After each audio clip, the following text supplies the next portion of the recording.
Të dashur dëgjues të Radio Marisë Kosovës, qoftë lëvduar i Jezu Krishti.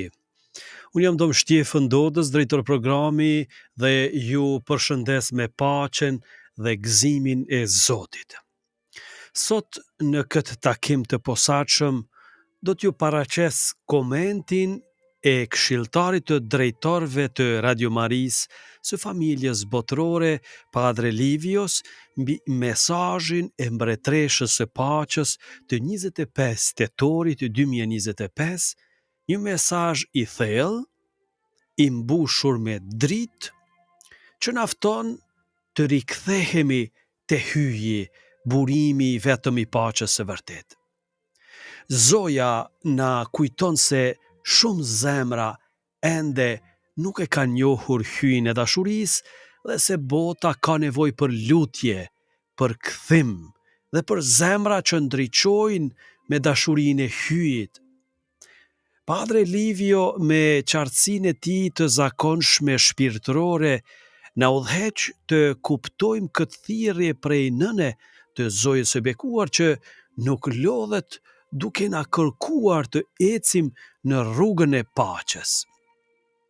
Ju ftoj ta dëgjojmë së bashku këtë koment si një udhërrëfyes për zemrat tona, për familjet tona dhe për këtë kohë që po jetojmë. Ti hapim zemrat me besim dhe ta kërkojmë Zotin me përvojtëri e dashuri.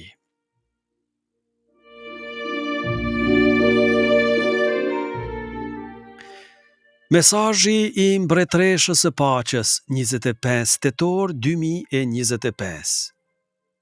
Të dashur fëmijë, i tejet larti në mëshirën, mirësinë e tij, ma ka dhënë mundësinë të jem me ju për t'ju udhëhequr në udhën e paqes.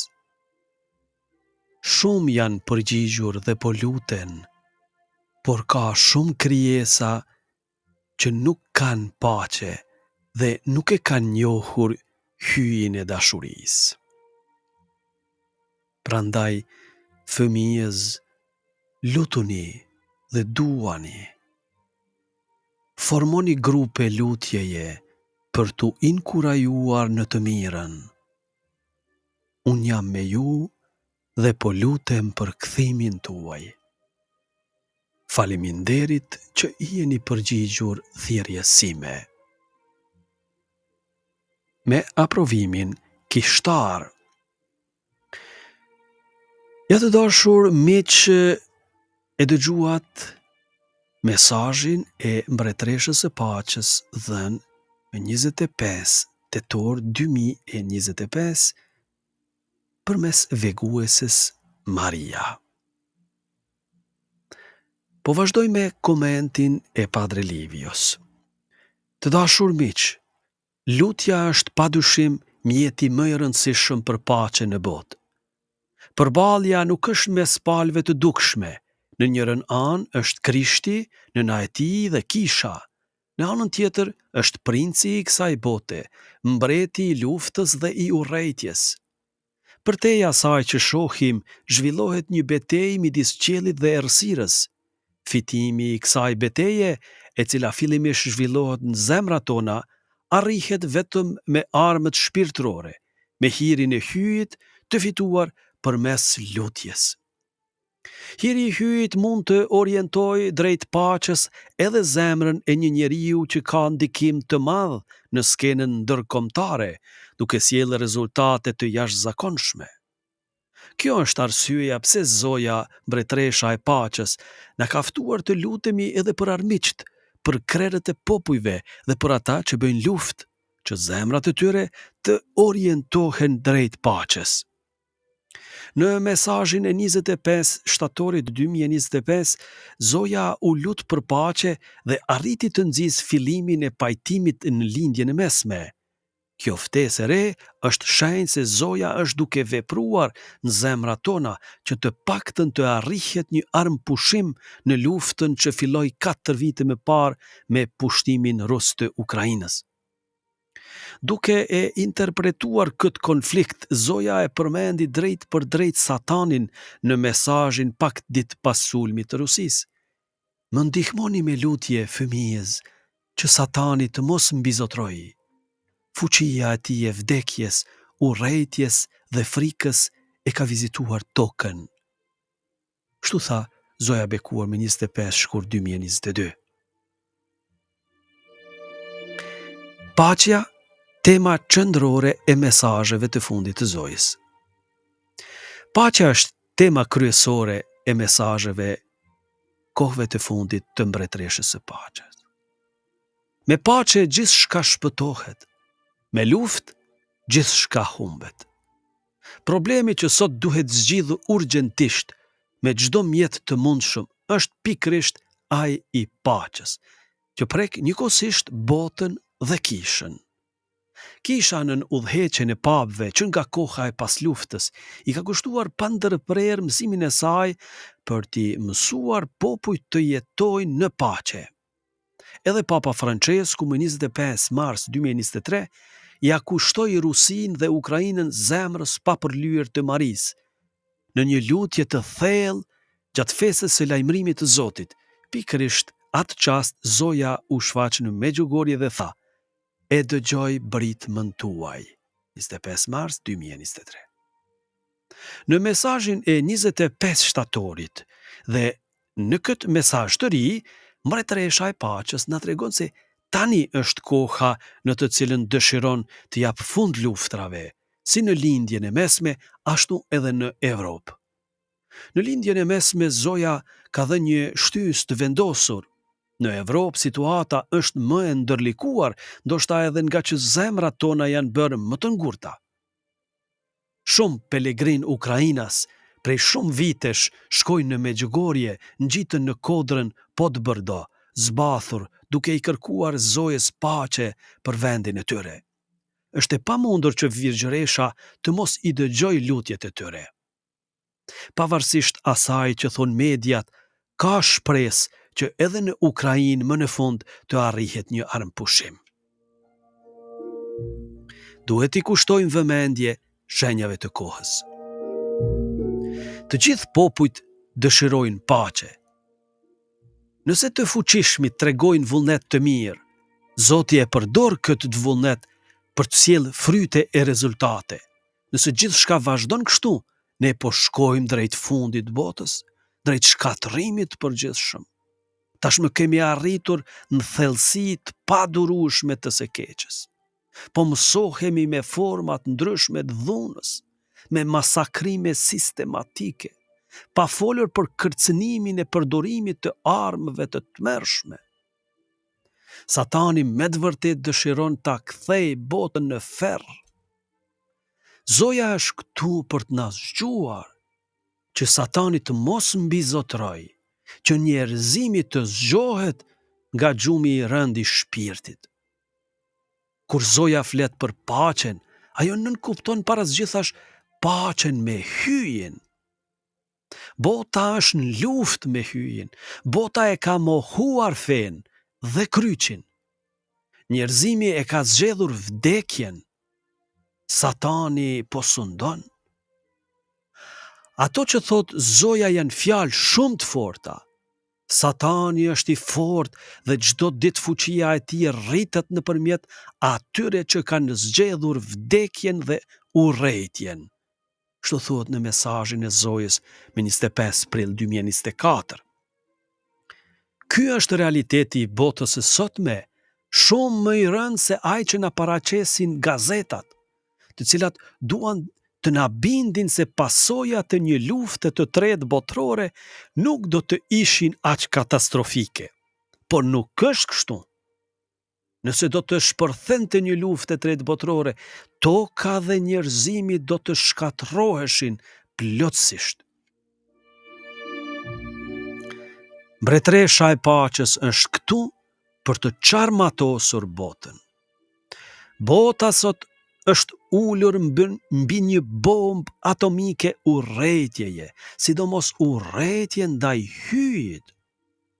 Shumë njerëz nuk e durojnë dot më as hyjin, as krishterimin, as kryqin, as virgjërën.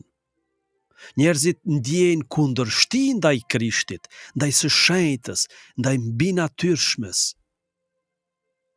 Ky është helmi që gjarë për i ferrit po shpërndan kudo. Në këtë mesazh Zoja thot se po lutet edhe për kthimin ton. Kjo është pika e nisjes, kthimi i njerëzimit te hyji, pendimi për mëkate, fryma pendestare, respektimi i urdhrimeve të Ten Zot dhe rikthimi te krishterimi. Atëherë, ati qiellor në mirësinë e tij të pafund na ka dërguar Marin për të na udhëhequr në udhën e paqes, udhën që çon te Krishti. Është udha e kthimit, e ndryshimit të jetës, e shndërrimit shpirtëror, udha që nxjerr prej mëkatit, i cili është krimbi që na shkatërron. Është thirrje për të çliruar nga ideologjit kalimtare të vdekjes, jo të jetës. Në mesazhin e 25 qershorit 2025, Mbretëresha e Paqes na thirri hapur të çlirohemi nga ideologjit që na shkatërrojnë dhe që janë të përkohshme. Misioni i Zojës është të zgjoj botën dhe ta kthej të hyji. Bota është në sundimin e Satanit, djallit. Askush nuk flet për djallin, vrasin që nga fillimi. Askush nuk e përmend Satanin, engjëllin rebel që i çon njerëzit drejt skeqës dhe që i mashtron për t'i çuar drejt humbjes. Mashtrimi i vërtet satanik është pikërisht ky, të mos flitet për djallin sikur të mos ekzistojë. Por sot Satani sundon, thot porosia e Zojës 25 mars 2020, dhe është më urgjent se kur t'ja kushtojmë veten zemrës papërlyer të Marisë dhe zemrës Jezu Krishtit. Zoja na thret para zgjedhash ta rregullojmë marrëdhënien tonë me hyjin. Njeriu është në paqe kur e dëgjon zërin e ndërgjegjës, kur e shikon veten pasqyrën e urdhrimeve të Ten Zot, kur i kushtohet hyjit dhe dashurisë ndaj të afërmit. Para se të lutemi për paqen botë, duhet të bëhemi njerëz të paqes, të pajtohemi me hyjin, në mënyrë që paqja e Tij të hyjë në zemrat tona dhe të përhapet si një dritë që rrezaton, që ndriçon dhe që udhëheq. Fuqia e lutjes. Lutja i ndryshon edhe zemrat më të ngurta. Shpesh hyj prek zemrën e një personi që ka përgjegjësi të mëdha në botë dhe prej atij hiri varen vendime të rëndësishme. Ne nuk mund ta marrim me mend se sa e madhe është forca dhe fuqia e lutjes, e cila është vetë fuqia e hyjit që prek zemrat dhe i shndërron ato. Hyji e ka dërguar Zojën pikërisht sepse bota ka marrë rrugën e vdekjes, të luftës kundër hyjit, që sjell luftë midis njerëzve. Njerëzimi ka marrë udhën që çon drejt vetë shkatërrimit. Mëshirën e Tij të madhe, hyji ka lejuar Zojës të dëftohet çdo ditë për më shumë se 40 vjet. Kur në histori nuk ka pasur një fenomen kaq të verifikueshëm. Megjithatë, vetëm një pjesë e vogël beson dhe vepron sipas thirrjes së saj. Vetëm një pjesë e vogël është bërë pjesë e apostujve të Marisë.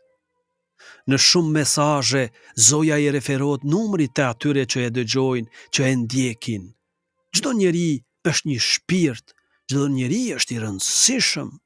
Mbretëresha e Paqes sheh numrin e shpirtrave, shumë janë përgjigjur, por është i jashtëzakonshëm numri i atyre që nuk duan të dëgjojnë apo pranojnë thirrjen time, pa thënë në porosin me 25 gusht 2011.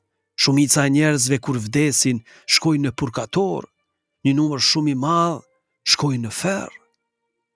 Vetëm një numër i vogël shpirtrash shkojnë drejt për drejt në parajs. ju duhet të hiqni dorë nga gjithçka vetëm e vetëm që të shkoni drejt për drejt në parajs në qastin e vdekjes suaj, pa thënë mesazhin e 2 nëntorit 1983. Edhe në këtë mesazh ajo përsërit, shumë janë përgjigjur dhe po luten, sepse këtë muaj është lutur shumë për paqe.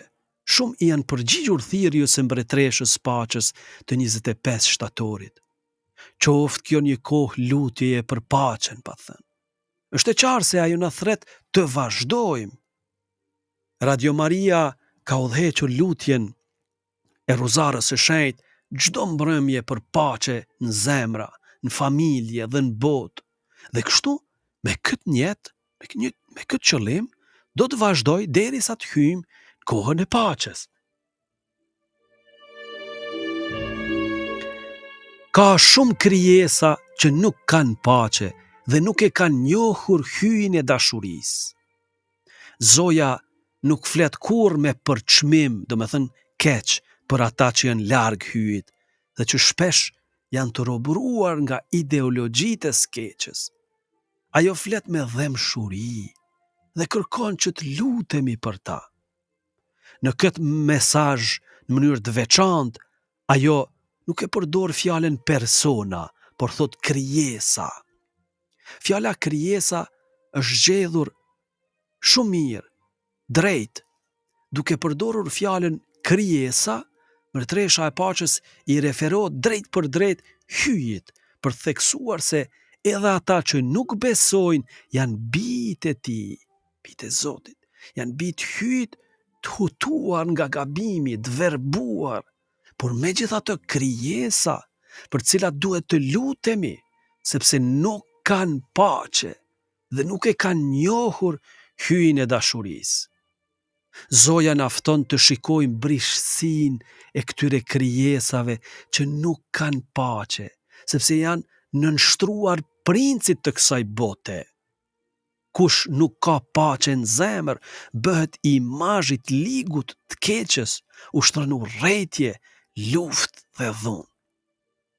Mbretëresha e paqes përdor edhe një herë shprehjen nuk e ka njohur hyjin e dashurisë, që e ka përdorur tashmë në shumë mesazhe tjera. Sot emri i hyjit merret në përgoj kot, blasfemohet çdo ditë dhe shumë e quajnë Zot atë që në të vërtetë është një konstrukt i tyre ideologjik i përgjakshëm. Ai që nxit luftën, ai që mbron një etni të caktuar, e urren tjerët, ai që udhëheq fitoret me tanke, por ky nuk është hyj i dashurisë. Zoja na fton të çarmatosim tokën mbi të cilën qëndron bota, duke u lutur pikërisht për këta njerëz. Përveç lutjes, duhet të dëshmojmë paqen që kemi në zemër, të jemi duar të shtrira, të kemi fjalë të mira për të tjerët. Duhet të derdhim mbi të afërmit ngrohtësinë e dashurisë së hyjit që kemi në zemrat tona. Kjo është mënyra e hyjit. Ai nuk e lufton urrëtien me urrëtie, hakmarrjen me hakmarrje, gënjeshtrën me gënjeshtër, të keqen me të keqe. Hyji e mund urrëtien vetëm me dashuri, hakmarrjen me falje, gënjeshtrën me të vërtetën, të keqen me të mirën. Kisha është instrumenti i Zojës për pajtimin e kombeve. Mbretëresha e paqes na fton të bëjmë pjesën tonë. Asaj i duhen të gjithë. Zoja ka nevojë që gjithë kisha të angazhohet në këtë front. Zoja është nëna e kishës, që është familja jonë, shtëpia jonë. Detyra është e qartë, nëse kisha nuk lutet për paqe dhe nuk e dëshmon atë, nëse kisha nuk fton falje në dhemshuri, kush do ta bëjë? Kisha që i jeton paqen, e mbushur me dashurinë e hyjit, bëhet një instrument me të cilin Zoja bën mrekulli dhe pajton popujt. Në kohën e sekreteve, fshehtësive, në fakt, Kisha Katolike do t'jetë instrumenti me të cilin Zoja do t'i pajtoj popujt dhe do t'ju jap që t'ju qelen syt njerëzve. Ashtu si Satani i ngurësoj zemrat me urrejtje, Zoja do t'i zbut me dashuri. Në këtë mënyrë dhe me këtë metodë, Zoja do të na çojë në kohën e paqes. Në praktik, rruga që duhet ndjekur është e qartë, të kërkojmë të kemi paqen në zemrat tona. Të pajtohemi me hyn përmes rrëfimit, përmes respektimit të urdhrimeve të Ten Zot, përmes lutjes, uratës, të ushqejmë dashurinë e hyjit brenda nesh dhe të themi fjalë paqeje, fjalë faljeje, fjalë pajtimi dhe gjithashtu fjalë që zgjojnë shpirtrat e molisur që flenë gjumin e vdekjes. Prandaj, ajo na thret të bëjmë grupe lutjeje. Kjo nuk është një gjë e re, është një rekomandim i pranishëm që në mesazhet e para të Medjugorjes, por tani është bërë urgjencë. Sa më shumë t'i afrohemi kohës së sekreteve, fshehtësive, grupet e lutjes bëhen thelbësore. Janë njerëz që luten zbashku në shtëpi, meditojnë ungjillin dhe ndoshta edhe mesazhet e mbretreshës së paqes dhe vendosin të inkurajojnë, të japin zemrën njëri tjetrit. Zbashku mund të ndihmojmë dhe të nxisim njëri tjetrin për të bërë të mirën. Mirë ai që qëndron vetëm në kohë rreziku. Është e nevojshme të jemi kish shtëpiake. Është thelbësore të formojmë grupe të bashkuara, sepse vetëm rrezikojmë të humbasim, se qëndrojmë vetëm, pastaj të kapemi në rrjetat e Satanit. Ta dëgjojmë Zojen e cila na fton të formojmë grupe lutjeje. Le ta dëgjojmë sidomos të rinjt, të cilët zbashku mund të formojnë ato grupe dëshmitarësh që Zojës i duhen aq shumë për të tërhequr drejt së mirës gjithë atë bres rinie që sot po rritet pa fe. Zoja thot, unë jam me ju, fjalë që duhet të na mbushin me gëzim. Mbretëresha e paqes na siguron se është me ne. Sa do të na tremb bota, të kujtojmë se Zoja është këtu. Çdo ditë zbret nga qielli në tokë. Çdo 25 të muajit dhe kurdoherë që është e nevojshme, na jep mesazhe dhe do të na udhëheq gjatë gjithë kohës së sekreteve, fshehtësive. Nëse Zoja është me ne, prej se të kemi frikë? Zoja mund të na sigurojë çdo hir dhe në mantelin e saj ka vend për të gjithë ata që duan të shpëtohen. Do të na udhëheq gjatë gjithë kohës së fshehtësive. Unë jam me ju. Ky është një sigurim që duhet të na mbush me gëzim. Ta largoj ankthin ton. Kujt t'i besojmë nëse jo Zojës? Të kemi besim tek ajo. Le të strehohemi në mantelin e saj. Le të marrim dorë ruzaren. Të shkojmë në meshën së dielës. Të respektojmë urdhrimet e Ten Zot. Të kthehemi te hyji. Ku kemi shkuar? Ku po përplaset njerëzimi? Të zgjohemi nga gjumi i rënd i shpirtrave tanë. Të marrim ruzaren dorë, të lutemi më shumë. Le të kërkojmë dhe shijojmë bukurinë, ëmbëlsinë dhe mirësinë e lutjes. Sa e bukur është hysh në kontakt me Marin, me Jezusin dhe të lutesh. Duke u lutur, në ne hyn një paqe dhe një gëzim që bëhen ngjitës, që kthehen forcë për gjithë tjerët. Zoja në llogarit ne, llogarit pranin ton, përgjigjen ton. I juaj At Livio, këshilltar i drejtorëve të Radio Maris.